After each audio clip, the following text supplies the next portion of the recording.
So Brett, give us your thoughts after the weekend. It's pretty disappointing after such a good run of form.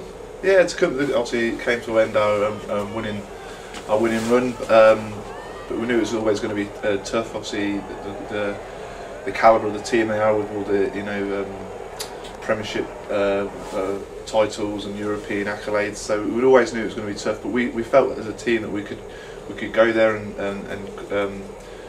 grab a win as it is, but that didn't happen. So obviously we've come away without anything, and we obviously in that way we are pretty disappointed. I suppose it says a lot that how far the club have come this season, that they're now looking at going to places like Wasps and disappointed to get nothing out of the game. Yeah, obviously we've come in today, we've broke the game down, and looking back at it, a few penalties here, a few penalties kicked to us, and we could have been going for a try to win it at the end, but that didn't happen. And it is, like I say, we've come away disappointed because we haven't got anything out of the game. And like I say, I think that's something to build on coming into the next couple of games away from the Premiership. So we're able to work on things in the Amlin, and then we're back at it with a tough away game at Bath. I was going to say, to get to almost Christmas though in the Premiership in 7th position, it's probably exceeded a lot of people's expectations. But as players, you were backing yourself from the outset. Yeah, I think it exceeded what people outside of the club.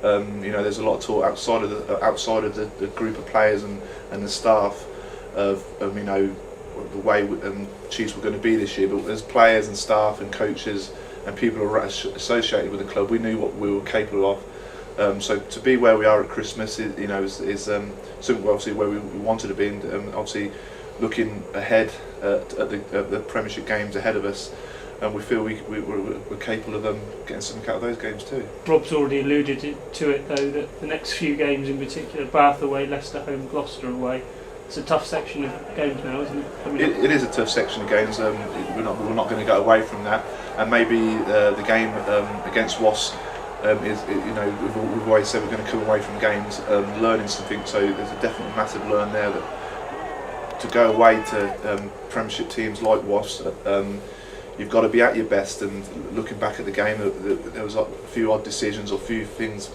didn't go our way, and to win big Premiership games like that, we can't afford to do that. So they were good learns for us to then take in to the 3 matches, what you just said.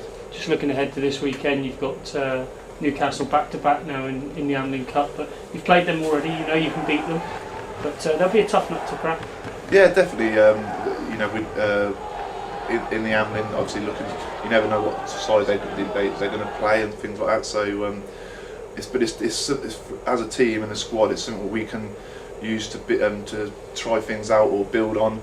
It's all about momentum. Obviously, we are about the Premiership and that this year, but it's definitely we never go into games not wanting to win them. And as a squad and as a team, it's all about creating momentum. So that's what we'll probably be looking at in these next 2 games, is building a good momentum going into those 3 crucial games. And finally, sort of the way you've played at home this season, London Irish and Montpellier are the only sides to have won here. You've made this place a bit of a fortress, haven't you? Yeah, and we've built on that through from the championship. Like I say, we've only lost a couple of games here in the Prem and in the Amlin. So we pride ourselves on that, and I think we've got the added bonus of the support of the crowd, which has been immense this year. So we'd like to carry that on, and hopefully we want teams to find it hard to come down to Sandy Park, and that's the kind of atmosphere we're trying to create.